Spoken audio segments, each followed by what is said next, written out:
Allez, ça tourne pour moi.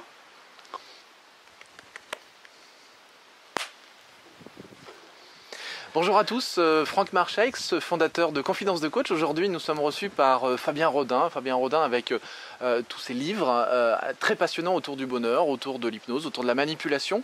Vraiment, je vous encourage à découvrir cet auteur. Et en même temps, aujourd'hui, nous allons aborder un certain nombre de sujets un petit peu différents d'habitude, puisqu'on va parler un petit peu de l'inverse. Au lieu de parler du bonheur, on va parler de quand ça va pas. Bonjour Fabien. Bonjour Franck, tu vas me faire ça à moi? À toi. Ce qui va... Je vais te faire ça à toi. Mon Dieu. Ouais, dans la conversation qu'on a eue ensemble, on s'est rendu compte que voilà, un des sujets qu'on pouvait aborder, c'était celui-ci, parce qu'on sentait que tout de suite on était en train de partir, donc autant l'enregistrer.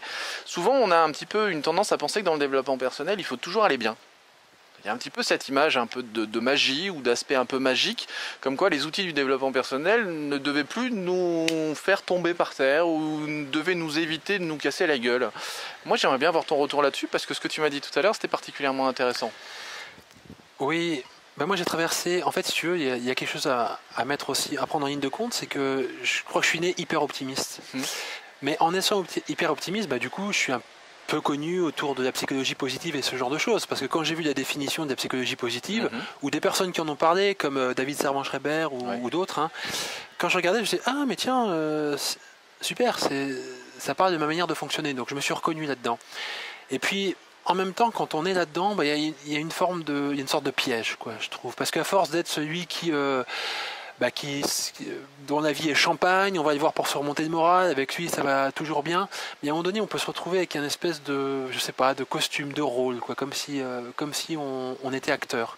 Et je crois qu'à un moment donné, il faut se regarder, quoi. Il faut arriver à se regarder avec lucidité et accepter qu'il y ait des moments vraiment super, mais qu'il y ait aussi des moments down, quoi. Et on a le droit aussi d'avoir des moments down. Enfin, moi, en tout cas, je considère que c'est important.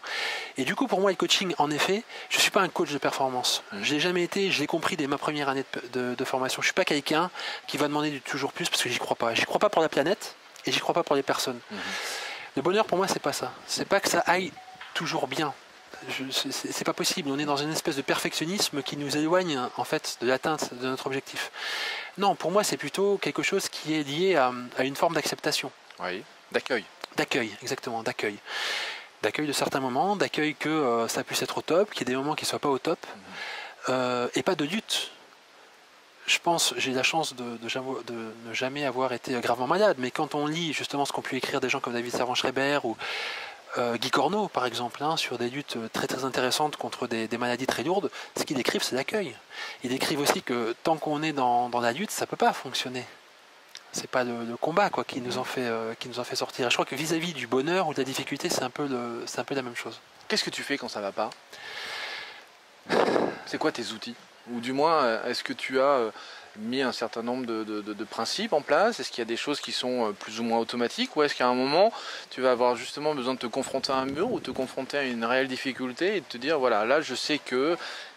C'est quoi ton fonctionnement? Comment tu agis quand il y a un vrai problème? Alors mon fonctionnement, je vais essayer de le décrire avec justesse. Le fonctionnement que j'ai toujours eu de nature et que j'ai compris après avec certains outils, en l'occurrence je pense à l'énéagramme, je ne sais pas si tu connais l'énéagramme. Oui, tout à fait. Donc j'ai mieux appris à me connaître en fait grâce à l'énéagramme et à me comprendre aussi.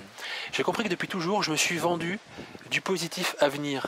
C'est-à-dire que dans des difficultés, y compris les pires, je me suis toujours dit, mais je ne savais pas que je fonctionnais comme ça. C'est-à-dire que je n'ai pas attendu de faire un stage PNL pour me faire de la visualisation et me dire ça va aller.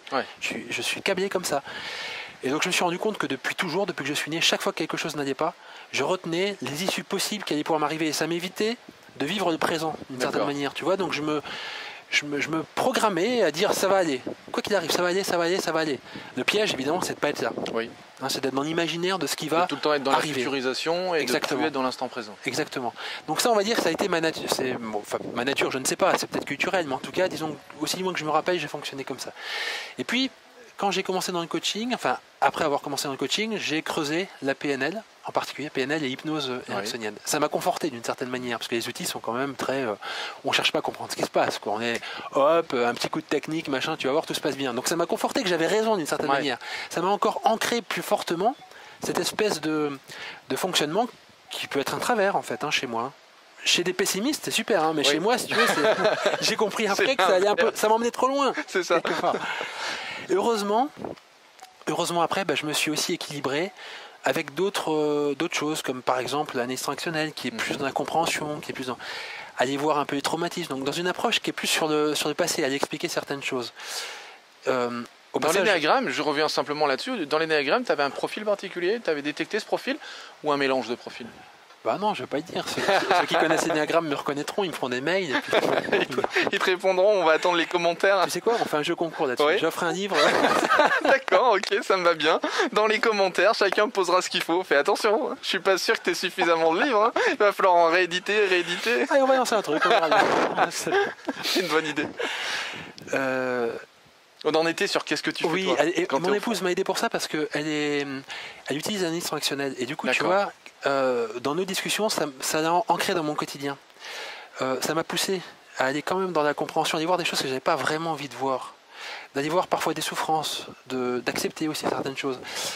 Ça m'a aidé. Je ne sais pas ce que j'en ai fait en particulier, mais en tout cas, ça m'a aidé. Et finalement, j'ai compris, il y a un certain temps maintenant, que je m'intéresse à la philosophie. Je m'intéresse évidemment au développement personnel, c'est mon métier. Je m'intéresse à toutes sortes d'écritures. Et je me suis rendu compte à un certain moment, je crois, que toutes ces choses-là, de mon point de vue, c'est un avis personnel, stagnent si on ne passe pas de cap supérieur qui pour moi est une forme de spiritualité. Quand je dis spiritualité, je ne dis pas forcément croyance. C'est pas les religions, peu m'importe les religions. Je dis spiritualité dans le sens. Finalement, quel est le sens? Je me suis intéressé à tout ce qui est autour du bouddhisme. Et finalement, aujourd'hui, pour répondre à ta question, parce que c'est cette grande digression pour répondre à ta question quand même. Mais on y arrive. Aujourd'hui, quand c'est difficile, et bien sûr que ça m'arrive, quand c'est difficile, j'essaye le plus possible d'accepter. D'abord, il y a ma première partie qui essaye de ne pas accepter. Moi, j'essaie de prendre le dessus en me disant non, c'est que ça doit se passer. Donc, il y a une forme d'accueil, comme tu disais très justement. Accueil de tout ça. Voir un peu de méditation, pas trop, je suis pas un professionnel en fait de tout ça, tu vois, j'ai jamais médité très longtemps, mais en revanche, ce que je reconnais tout à fait, c'est que si je peux me poser, d'ailleurs on est précisément à l'endroit où je me pose quand j'ai besoin de ces moments-là, si je me pose, pas des heures, un quart d'heure, 20 minutes, une demi-heure, tu vois, dans l'acceptation, après, de toute façon, ça va mieux. Ça va mieux, non pas que je me sois vendu des scénarios hyper optimistes, mais ça va mieux parce que simplement l'accueil fait que je suis dans une forme de justesse, je pense, à ce moment-là. Tu reviens dans une sorte d'harmonie par rapport aux problématiques ou par rapport à cette fameuse, comme tu disais, la fameuse futurisation, et en même temps de tout ce qui va bien, et en même temps ça te permet de revenir sur l'instant présent, c'est ça qui est important? C'est pas compliqué, finalement, à tout instant, à part si on est objectivement dans un problème monstrueux, genre on est coincé dans un accident, il y a des morts et tout, ça nous arrive quand même pas très souvent dans la vie, quand on est en souffrance, il n'y a qu'une cause. C'est l'écart qu'on ressent entre ce qu'on est en train de vivre et l'impression qu'on se fait de ce qu'on devrait être en train de vivre. C'est pas ce qu'on est en train de vivre qui nous met en souffrance. Jamais, enfin pour ainsi dire jamais. C'est l'écart. Et l'écart, c'est juste une perception. Si j'ai la capacité moi-même de générer une souffrance avec un truc que je me fabrique, j'ai forcément la capacité de l'inverser, de transformer. Simplement aujourd'hui, c'est vrai que j'utilise moins. Je me suis éloigné d'une boîte, personnellement, de la boîte à outils. Dans ces cas-là, je me dis pas fais une futurisation genre PNL, quoi. Tu vois, je suis plutôt dans cette espèce d'accueil. J'ai envie d'intégrer le fait que si c'est que ça doit être. C'est que ça doit se produire. Super. Merci Fabien.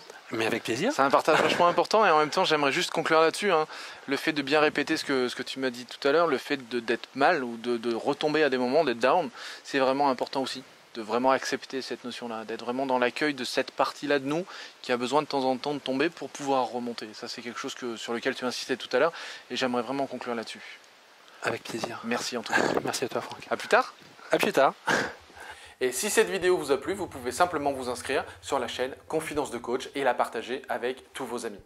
Bien évidemment, pensez à nous laisser un commentaire juste au-dessous de cette vidéo afin que je puisse répondre à chacune de vos questions. Et si vous voulez voir toutes les vidéos dès qu'elles sortent, le plus simple, c'est de nous laisser vos coordonnées sur le site internet, sur notre formulaire d'inscription. Alors au revoir et à bientôt.